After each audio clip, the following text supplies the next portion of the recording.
සියලු දෙනාටම සුබ සන්ධ්‍යාවක් වේවා.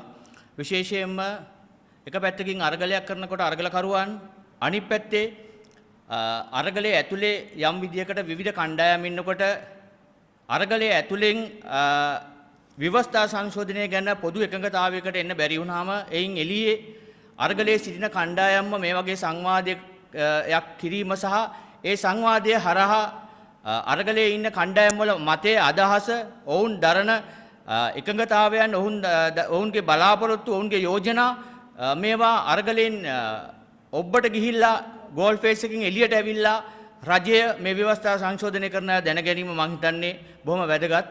විශේෂයෙන්ම මේ රටේ තරුණයෝ ගැන තරුණයින්ගේ අදහස් ගැන තරුණයින්ගේ සිතුම් පැතුම් ගැන මේ රටේ පුරවැසියන්ගේ සිතුම් පැතුම් ගැන නොදැන ඒවා ගැන නොවිමසා ව්‍යවස්ථා සංශෝධන ව්‍යවස්ථාවන් නිර්මාණය කිරීම නිසා තමයි මෙච්චර රටක අර්බුදයක් ඇවිල්ලා තියෙන්නේ.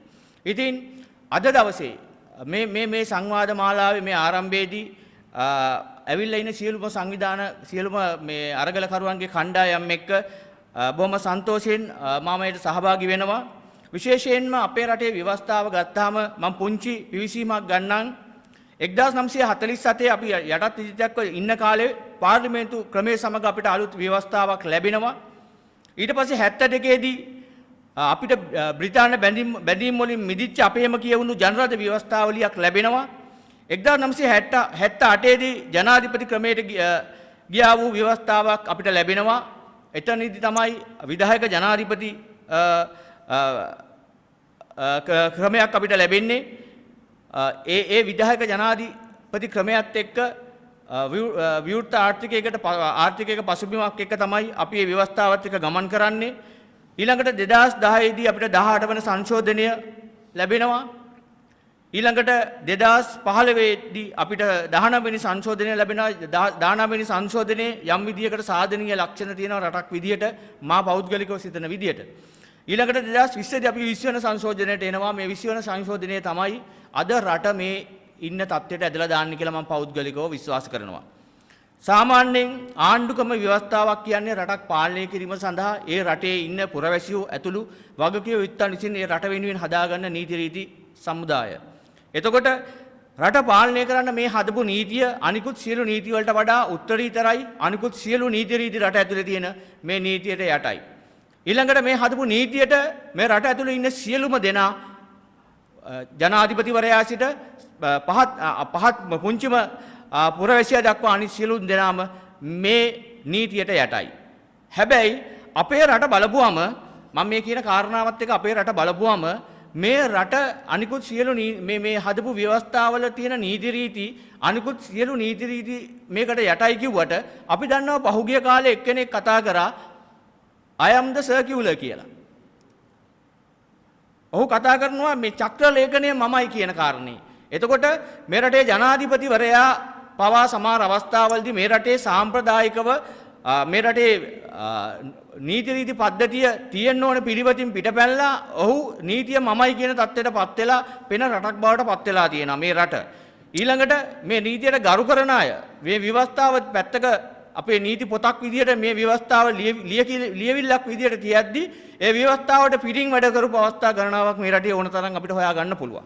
ඒ නිසා අපේ රටේ බරපතල කාරණාවක් තියෙන්නේ ඉතිහාසයේ ඉඳන් බලපුවම රටක ව්‍යවස්ථාවක් හැදෙන්න ඕනේ රටක නීති රීති හැදෙන්න ඕනේ පැහැදිලිවම මේ රටේ ජීවත් වෙන පුරවැසියා ඒ රටේ ජීවත් වෙන මහ ජනතාව ඒ සියලු දෙනාගේම සුභසිද්ධිය වෙනුවෙන් රටක ව්‍යවස්ථාව අනුව තමයි ඒ රටේ ජනතාවගේ හෙට දවස තීරණය වෙන්නේ. ජනතාව ජීවත් වෙන්න ඕනේ කොහොමද? ජනතාවට ලැබෙන්නේ මොනවද? නොලැබෙන්නේ මොනවද? ජනතාව යටත් වෙන්න ඕනේ කොහොමද? යටත් නොවෙන්න ඕනේ කොහොමද? ජනතාව මිනිස්ය වශයෙන් ජීවත් වෙන්නේ කොහොමද? තිරිසන් වශයෙන් පාගලා දාන්නේ කොතනද? කියන කාරණාවන් මේ සීමා නිර්ණයන් තීරණය වෙන්නේ රටක ව්‍යවස්ථාවෙන්. එතකොට ඒ ව්‍යවස්ථාව හදන කිසියම් කෙනෙක් වේවා ඔවුන් මේ ව්‍යවස්ථාව හැදිය යුත්තේ මේ රටේ පුරවැසියා පදනම් කරගෙන මහ ජනතාව පදනම් කරගෙන. හැබැයි අපි බැලුවොත් 1947 ඉඳලා මේ දක්වා හැදිච්ච සියලුම ව්‍යවස්ථා හැදිලා තියෙන්නේ පුරවැසියා පදනම් කරගෙන නෙමෙයි පාලකයින් පදනම් කරගෙන. සුද්ධ මේ රට පාලනය කරන කාලේ සුද්ධ තමයි මේ නීතිය හැදුවේ සුද්ධට ඕන විදියට. ජනතාවට ඕන විදියට නෙමෙයි මේ නීතිය ආවේ. එතනින් පස්සේ මේ දක්වා හදිච්ච හැම ආණ්ඩුකම ව්‍යවස්ථාවක්ම පදනම් වුණේ නිකන් හිතලා බලන්න ජනතාව වෙනුවෙන් කිසිම තැනක මහා සංවාදයක් වෙලා ඒ සම්බන්ධයෙන් ජනතාවගේ අදහස් අරගෙන කතිකාවක් අරගෙන නෙමෙයි ව්‍යවස්ථා සංශෝධනය සිදු වුණේ. රටේ ව්‍යවස්ථා සංශෝධනයක් පටන් ගත්තාම රට ඇතුළේ ඉන්න ජනාධිපතිවරයා, අගමැතිවරයා, මැති ඇමතිවරු ඇතුළු යම් කිසි පිරිසක් විසින් මේක කරේ තියාගෙන දුවනවා Tamanට ඕන පැති වලට. ජනතාව දැනුවත් නැහැ මේක ඇතුළේ මොනවද තියෙන්නේ, මොනවද මේ ව්‍යවස්ථාවෙන් කරන්නේ, මේ වගන්ති මොනවද, ජනතාව විදියට Tamanට ලැබෙන අයිතිවාසිකම් මොනවද. එක පැත්තකින් ජනතාවගේ වැරද්දක් තියෙනවා, ජනතාව මේවට උනන්දු නැහැ. අනිත් පැත්තෙන් උනන්දු ජනතාව හෝ දැනුවත් කිරීමේ වැඩපිළිවෙලක්, විධිමත් වැඩපිළිවෙලක් මේ රට ඇතුළේ නැහැ. එතකොට ගොඩක් වෙලාවට ලංකාවේ ව්‍යවස්ථාවන් හදන්නේ හංගගෙන, කාමරයක් ඇතුලේ හංගගෙන ජනතාවට අවශ්‍ය ටික විතරක් එළියට දාලා මැති ඇමතිවරුන්ට, ජනාධිපතිවරයාට, අගමැතිවරයාට අවශ්‍ය ටික විතරක් හංගගෙන ජනතාවගේ පැත්තේ තියෙන ටික විතරක් එළියට පෙන්නගෙන හදන්නේ. මේ හැම ව්‍යවස්ථාවක්ම පදනම් වෙලා තියෙන්නේ මෑත කාලේ හරියට බැලුවොත් මේ රටේ පාලකයන් වෙන එක්ක ජනාධිපති නැත්නම් අගමැති, එහෙම නැත්නම් මැති ඇමතිවරුන්ගේ සුභසිද්ධියට වඩා ප්‍රමුඛතාවය ලබා දීලා, ජනතාවගේ දේවල් වලට ප්‍රමුඛතාවය ලබා දීලා නෙමෙයි, ජනතාවගේ ප්‍රමුඛතාවය ලබා දෙන සමහර කෑලි පොඩි වචන විදියට තියෙනවා. ඒවා නිර්වචනය කරලා නැහැ. මම සමහර ඒවා පෙන්නලා දෙන්නම්. ඒ නිසා ව්‍යවස්ථාවක් රටක හැදිය යුත්තේ ජනතාව පදනම් කරගෙන, ජනතාව වෙනුවෙන්, ජනතාවගේ අවශ්‍යතාවයන් වෙනුවෙන්. එහෙම නැතුව මැති ඇමතිවරු වෙනුවෙන් ව්‍යවස්ථාවක් හදනවා නම්, ජනාධිපතිවරයාට ඕන විදියට තමන්ගේ බලතල ලබා ගන්න ව්‍යවස්ථාවක් හදනවා නම්, අගමැතිවරයාට තමන්ට ඕන විදියට බලතල ලබා ගන්න ව්‍යවස්ථාවක් හදනවා නම්, ඒක සාධාරණ සර්වසුභවාදී ව්‍යවස්ථාවක් නෙමෙයි. මම පෞද්ගලිකව විශ්වාස කරනවා ජනතාව වෙනුවෙන් හැදිච්ච ජනතාවාදී කිසිම ව්‍යවස්ථාවක් මේ දක්වා හැදිලා නැහැ. ඒ හෙට දවසේ අපි හැදිය යුතුයි කියන තැනයි මම ඉන්නේ. ඒ හින්දා මේ සංවාදයට එහෙම පිවිසුමක් ගන්නම්. පළවෙනි කාරණේ තමයි ලංකාවේ ආණ්ඩුක්‍රම ව්‍යවස්ථාවේ පළවෙනි පරිච්ඡේදයේ පළවෙනි පිටුවේ ඒකේ සඳහන් වෙනවා පළවෙනි කාරණේ තමයි නිදහස්, ස්වෛරී, ස්වාධීන, ප්‍රජාතාන්ත්‍රික, සමාජවාදී ධනරදයක්. මේ තමයි අපේ රටේ තියෙන විහිළුම වචනේ. අපේ රටේ අපි දකින විහිළුම වචනේ තමයි මේ ව්‍යවස්ථාවේ පළවෙනි වගන්තියේ තියෙන්නේ. නිදහස් කියලා තියෙනවා. මේක ඇතුලේ ඇත්තටම නිදහස කොච්චර දුරට සීමා වෙලාද? ස්වෛරී කියලා තියෙනවා. අපිට ස්වෛරී භාවයක් තියෙනවද කියලා අපි කල්පනා කරන්න ඕනේ. ස්වාධීන කියලා තියෙනවා. ප්‍රජාතන්ත්‍රවාදය ගැන අමුතුවෙන් කතා කරන්න දෙයක් නැහැ. මේ දවස්වල හොඳටම දැනෙනවා. සමාජවාදය මේක ඇතුලේ තියෙනවද? එතකොට මේවා වචන වලට විතරක් සීමා වෙලා මේ රට ඇතුලේ ව්‍යවස්ථාවක් ඇතුලේ තියෙන එක, මේ දේවල් ප්‍රායෝගික බවට පත් කරන්න මේ වචන මම විශ්වාස කරනවා මේ වචන නිර්වචනය කළ යුතුයි කියන කාරණේ. නිදහස කියන්නේ මොකක්ද? ඒ නිදහසේ සීමාවන් මොනවද? ජනතාවට නිදහස ලැබෙන්න ඕනේ කොහොමද කියන කාරණා, ස්වෛරී භාවයේ, ස්වාධීන බව මේවා නිර්වචනය කරන්න ඕනේ. ඊළඟට මේකේ තියෙනවා තව වැදගත්ම වචනයක් දෙවනි වගන්තිය පළවෙනි පරිච්ඡේදයේ. ඒ තමයි ඒකීය රාජ්‍යයක් කියන කාරණාව. මේ ඒකීය රාජ්‍යයක් කියන වචනේ අපේ රටේ හැම වෙලාවෙම කියන, හැම දේශපාලඥයෙක්ම, හැම කතාවකම, හැම ආගමික නායකයම, හැම අපේ රට ගැන අභිමාණයෙන් කතා කරන හැම පුද්ගලයාම හැම වෙලේම කතා කරනවා ඒකීය රාජ්‍යයක් ගැන. හැබැයි අපේ රාජ්‍යය අද අරගෙන බලන්න. අපේ රටේ වරායේ එක ජැටියක් තියෙන්නේ චීනෙට. එක විදුලි බලාගාරයක් ඇමරිකාවට. කොළඹට ආසන්න කොටසක් මුහුදේ ගොඩ කරලා දෙනවා චීනට. හම්බන්තොට පැත්තේ චීනට අයිති අක්කර ගාණක් තියෙනවා. ඇමරිකාවට අයිති අක්කර ගාණක් තියෙනවා. ඒව ඇතුළට ලංකාවේ පොලිසියට යන්න බෑ. ලංකාවේ පුරවැසියන්ට යන්න බෑ. ලංකාවේ නීතිය ඒක ඇතුලේ ක්‍රියාත්මක වෙන්නේ නැහැ. මේ මෑතකදී මේ ළඟදී ගෝල් ෆේස් එකේ අපි ඉන්න වෙලාවට අරගලකරුවෝ විදියට මහරෑ 12ට විතර සුදු වෑන් එකක් ආවා. ඇවිල්ලා ඒ පාරේ ගමන් කර වැඩ ඇරලා ඉන්න තරුණෙක්ව හප්පගෙන ගියා මෝටර් සයිකලෙන්. එතකොට එතන හිටිය අරගලකරු විදිහට අපි ඒක පස්සෙන් එලවගෙන ගියා. ගිහිල්ලා ඒක වරායි පිවිසුම් චීනයේ ජැටිය පැත්තේ තියෙන පිවිසුම් මාර්ගයෙන් ඒක ඇතුළට දාලා තියෙනවා. අපි සියලු දෙනාම එතනට 20ක් 25ක් එතනට ගියා. ගිහිල්ලා සිකියුරිටි එකෙන් ඇහුවා මුලින් කිව්වා නැහැයි කියලා. දෙවෙනි පාර ඕ පිළිගත්තා. ඒක ඇතුළට ආවයි කියලා. හැබැයි ඒක ඇතුළට අපිට යන්නත් නෑ. අපි එක්කගෙන ආපු රථවාහන පොලිසියේ නිලධාරීන්ට ඇතුල් වෙන්නත් තහනම්. ඒ හප්පගෙන ගිය කෙනා එළියට එන්නෙත් නෑ. අපිට දැක්කේ චීන ජාතිකයෙක් විදියට. නමුත් එළියට ආවේ ටිකක් වෙලා ගිහිලා ලංකාවේ රියදුරෙක්. එතකොට ඒක ඇතුළට අපේ රටේ පුරවැසියෙක් හප්පගෙන ගියත් ඒක ඇතුළට අපේ රටේ පොලිසියටවත් වෙන කිසිම කෙනෙක්ට යන්න බැරි නීතියක් මේ රට ඇතුලේ තියෙනවා. ඒ කියන්නේ අපේ රට ඇතුලේ අපේ ඒකීය කියන රට ඇතුලේ වෙනම රටක් තියෙනවා, වෙනම නීතියක් තියෙනවා, වෙනම පටිපාටියක් තියෙනවා. එතකොට තව ටික දවසක් යද්දී මේ රට ඇතුලේ මේ වගේ පොඩි රාජ්‍ය තව ගොඩක් ඇති වෙනවා. පොඩි වෙනත් රටවල් වලට අයිති වෙන, ඒවල නීතිය ක්‍රියාත්මක වෙන, ඒවල පුරවැසි භාවයේ තියෙන ඒ ඕන අයට පාලනය වන විදිහේ ඒකීය රට ඇතුලේ පොඩි තවත් රටවල් ගොඩක් තියෙනවා. තවත් පොඩි නීති ගොඩක් තියෙනවා. තවත් පොඩි වෙන රටවල් වලට අයිති අධිකරණ ගොඩක් තියෙනවා. එතකොට මේකද මේ රටේ ඒකීය කියන වචනයෙන් විග්‍රහ කරන්නේ. ඒ හින්දා පැහැදිලිව මේ වෙලාවේ මම යෝජනා කරනවා තරුණ අරගලකරුවන් අතර ඉන්න කෙනෙක් විදියට මේ ඒකීය කියන වචනේ මීට වඩා විග්‍රහ කරන්න ඕනේ. අපේ රටේ භූමිය විකුණනකොට අපේ ඒකීය බව නැති වෙන්න බෑ. අපේ රටේ සමාගම් පවරනකොට අපේ රටේ ඒකීය බව නැති වෙන්න බෑ. අපේ රටේ භූමිය වෙන ආයතන වලට ඇවිල්ලා ආයෝජනය කරනකොට අපේ රටේ ඒකීය බව නැති වෙන්න බෑ. මේ රටේ නීතියට යන්න පුළුවන් ඒ හැමතැනටම. මේ රටේ පුරවැසියන්ට ඒ යන්න පුළුවන් විදියට යන්න ඇතුල් වෙන්න අවසර අරගෙන ඇතුල් වෙන්න පුළුවන් වෙන්න ඕනේ.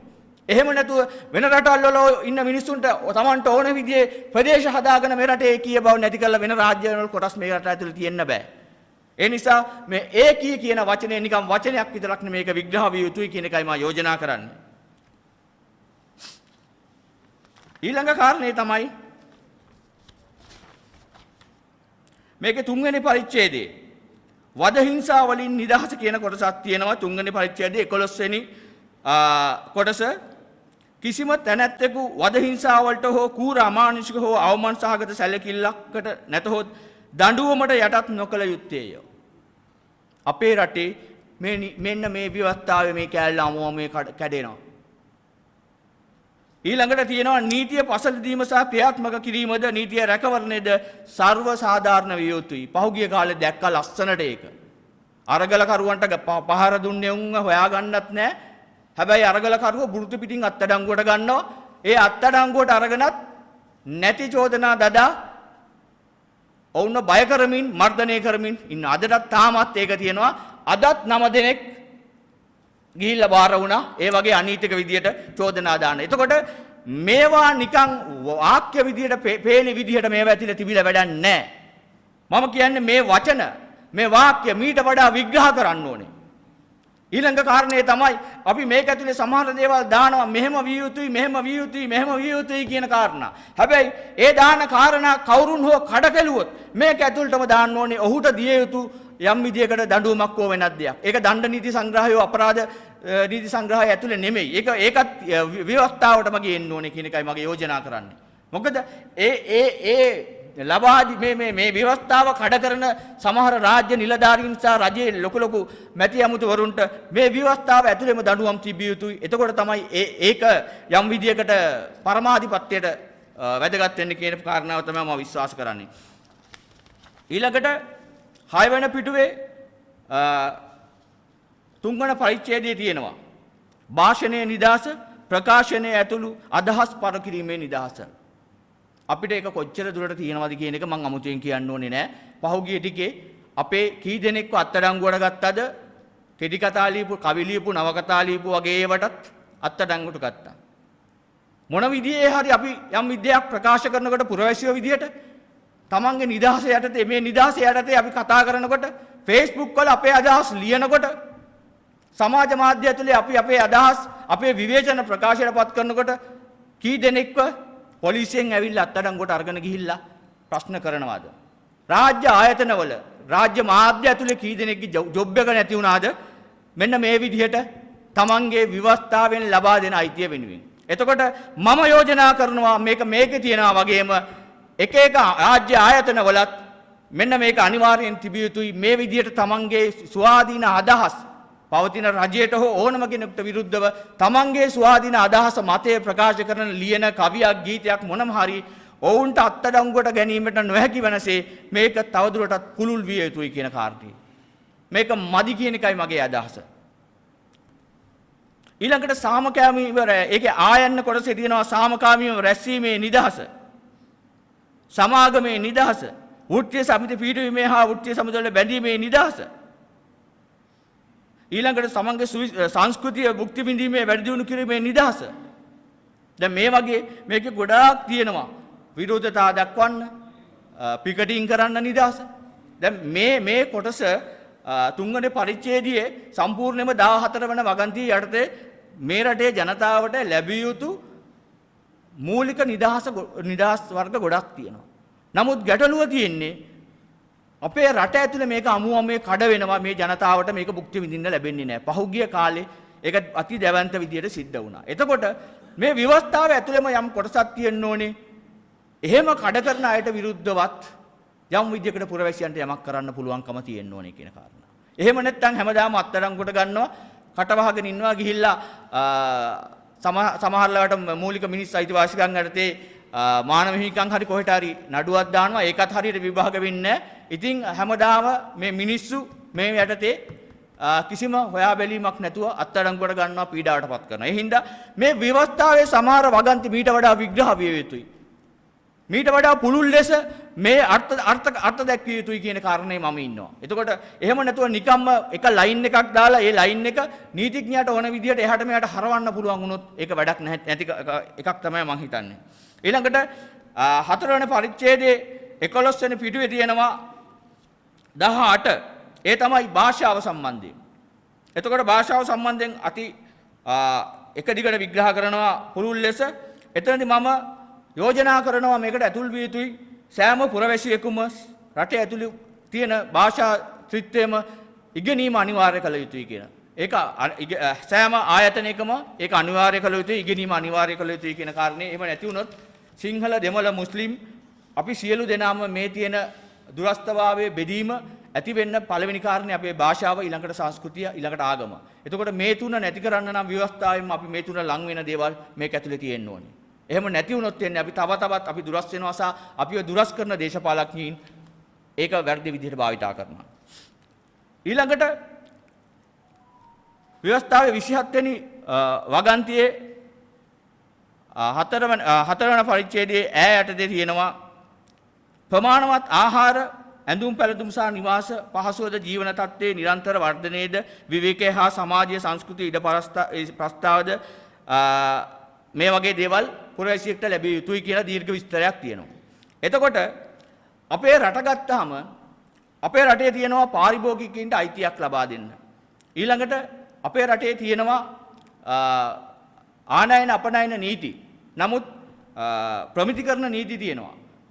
හැබැයි මේ කිසිම දෙයක් අපේ රටේ හරි විදිහට ක්‍රියාත්මක වෙන්නේ නැහැ.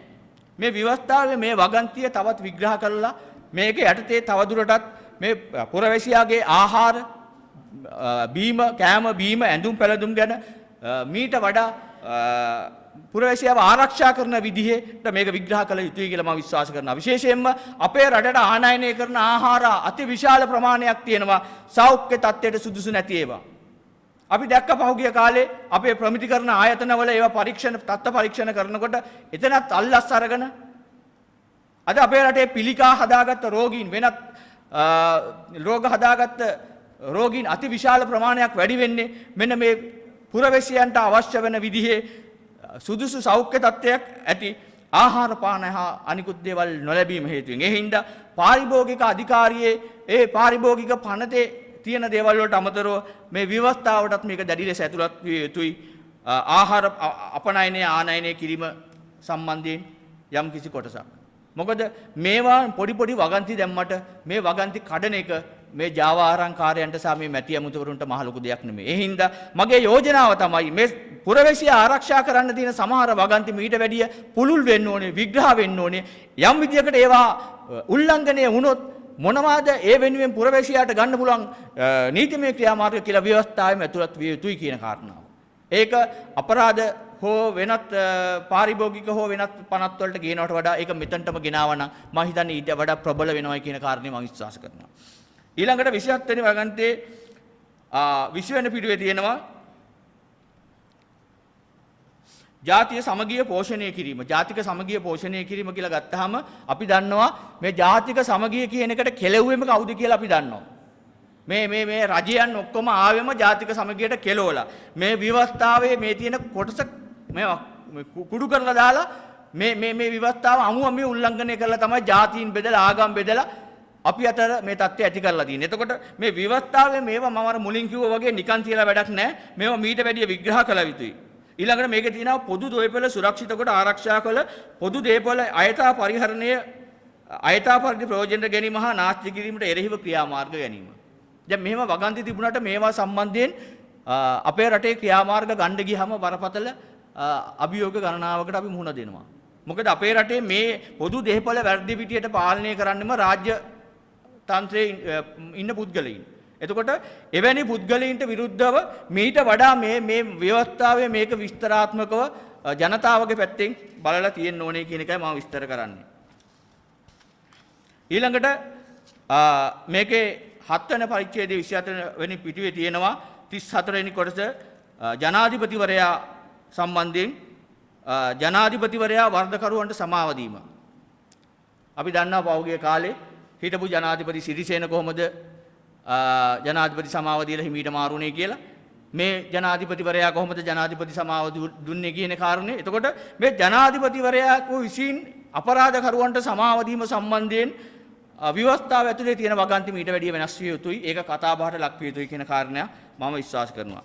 ඊට අමතරව ජනාධිපතිවරයාට විරුද්ධව නඩු පැමිණීමට නොහැකි බව. සාමාන්‍යයෙන් අපි සහ අපේ කණ්ඩායමින් ස්ථාවරයේ තමයි ජනාධිපතිවරයාගේ බලතල කප්පාදු කර යුතුයි.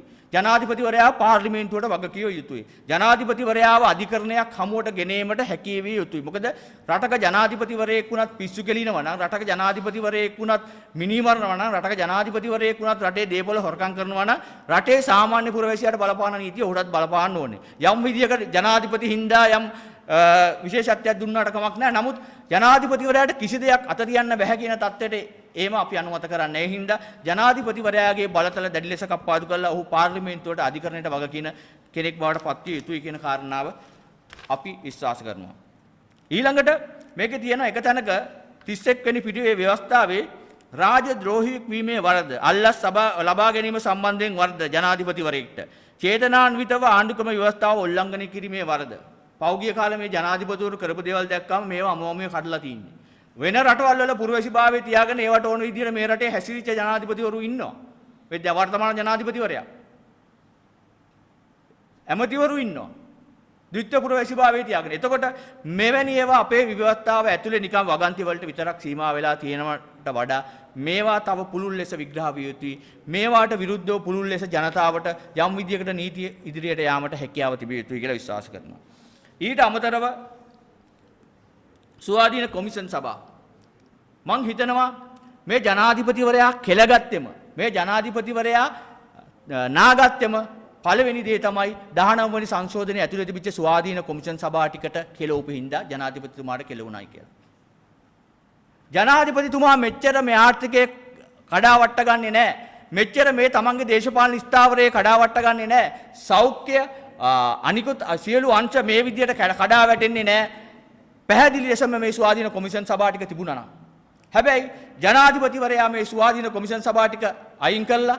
ඒවායේ පාලනය තමන්ගේ අතට ගත්ත හින්දා තමන් වගේ මරි මෝඩ කිසිම දෙයක් දන්නේ නැති හිතුවක්කාර තමන් ගන්න තීරණේ හරි කියලා හිතන ගන්න ජනාධිපතිවරයෙක් මේ ස්වාධීන කොමිෂන් වල ඉන්න ඒවල බාරව හිටපු කණ්ඩායම ගන්න තීරණ වලට විරුද්ධව තමන් තීරණ ගන්න ගිය හින්දා තමයි මේ රට කඩන් වැටුනේ.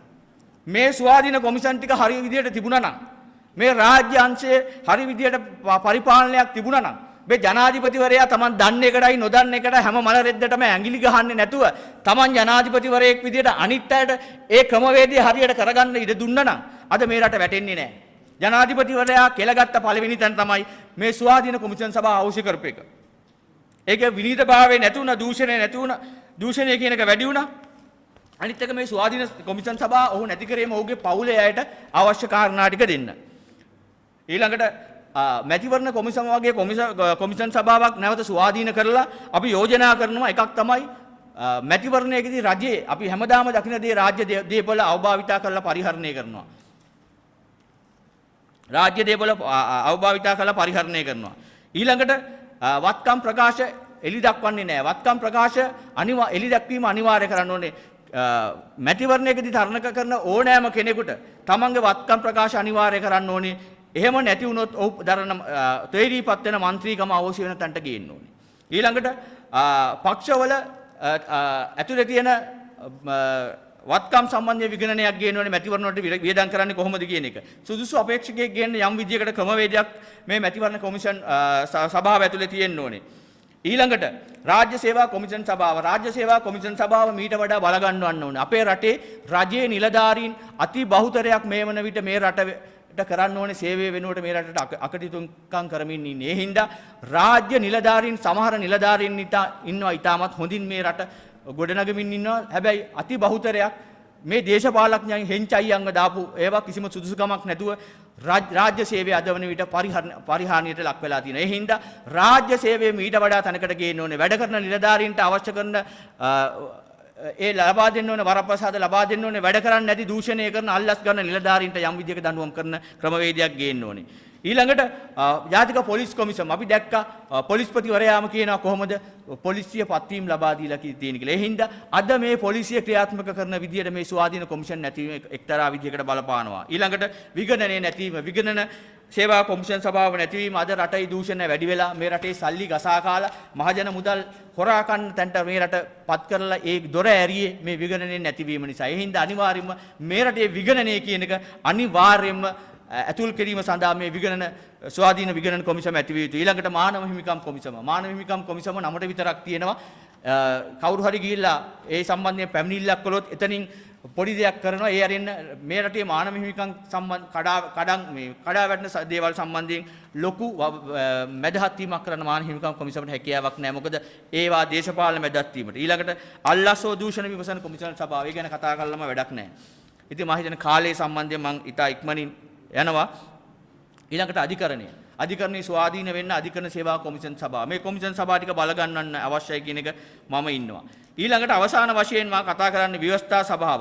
ව්‍යවස්ථා සභාවේ සංයුතිය ගත්තාම ව්‍යවස්ථා සභාවේ සංයුතිය පිළිබඳවත් මීට වඩා අපි සැලකිලිමත් විය යුතුයි. ව්‍යවස්ථා සභාව සංයුතිය කියලා තියෙන අග්‍රාමාත්‍යවරයා, කතානායකවරයා, පාර්ලිමේන්තුවේ විරුද්ධ පක්ෂ නායකයා සහ ජනාධිපතිවරයා මූලිකත්වයෙන් පත් වෙනවා. ඒ අය පත් වෙනවයි කියලා. එතකොට අග්‍රාමාත්‍යවරයා, ජනාධිපතිවරයා, කතානායකවරයා තුන්දෙනාම එකම පක්ෂයක හිටියොත් යම් විදියකට මේකේ බලතල වැඩි වෙලා පක්ෂග්‍රාහී වෙනවා. ඒකටම විපක්ෂ නායකවරයාත් කොන්දපණ නැතුව ආණ්ඩුවට ඕන විදිහට නටන රූකඩයක් වුණොත් මේක අනිවාර්යයෙන්ම මේ තත්ත්වයට පත් වෙනවා. ඒ හින්දා මේවල සංයුති සම්බන්ධයෙන් මීට වඩා දැනුවත් වෙන්න ඕනේ. අවසාන වශයෙන් ව්‍යවස්ථා සංශෝධනයේදී මම දැක්කා පොදු ජන පෙරමුණේ മന്ത്രിවරුන් හම්බෙලා හිටපු පාර්ලිමේන්තු මන්ත්‍රී අපේ කපුටා මේ බැසිල් රාජපක්ෂ සාකච්ඡාවක් කරලා කියනවා ව්‍යවස්ථා සංශෝධනයට ඔහු සහයෝගය දෙනවා කියලා. ඔහු මෙච්චර කාල හොඳට සහයෝගය දුන්න මිනිස්සෙක්. හරි. එතකොට තමන්ගේ ද්විත්ව පුරවැසිභාවය ආරක්ෂා කරගන්න උත්සාහ කරපු මේ රටේ ව්‍යවස්ථාවක් කියන එකක් තමන්ගේ පවුල වෙනුවෙන්, තමන්ගේ පවුලේ ආරක්ෂාවට තමන්ගේ එක ඇමතිවරයෙක් වෙන්න, පවුලේ එක සහෝදරයෙක් එක ඇමතිවරයෙක් වෙන්න මේ රටක ව්‍යවස්ථාවක් වෙනස් කරපු පසුබිමක අපි විශ්වාස කරන්නේ නැහැ බැසිල් රාජපක්ෂ හිටපු ඇමතිවරයා මේක පිටිපස්සේ ඉන්නකොට මේ ව්‍යවස්ථා සංශෝධනය හරියට වෙයි කියලා. විශේෂයෙන්ම විජේදාස රාජපක්ෂ මේගොල්ලොත් එක ඩීල් දානවායි කියලාත් කියනවා. ඒ නිසා මේ ගේන ව්‍යවස්ථාව සම්බන්ධයෙන් පුළුල් කතිකාවක් ඇති විය යුතුයි. ජනතාවට විශ්වාසවන්ත විය යුතුයි. මේ ව්‍යවස්ථාව සම්බන්ධයෙන් පාර්ලිමේන්තුවේ සහ පාර්ලිමේන්තුවෙන් පිට පුළුල් කතිකාවක් ඇති විය යුතුයි. ඒ හින්දා අපි විශ්වාස කරන අවසාන වශයෙන් රටට හිතවත් මේ මැති ඇමතිවරුන්ට හිතවත් කමක් නැති, රටට හිතවත්, ජනතාවට හිතවත්, ජනතාව වෙනුවෙන් නිර්මාණය වෙන ව්‍යවස්ථාවක් නිර්මාණය විය යුතුයි කියන කාරණේ අපි ඉන්නවා. අපි ඒ වෙනුවෙන් බල කරන ඒ වෙනුවෙන් පෙනී හිටිනවා. මේ සංවාදයේ ඉදිරියටත් තරුණ අරගලකරුවන් වෙනුවෙන් යා යුතු අරගලයට ජය වේවා.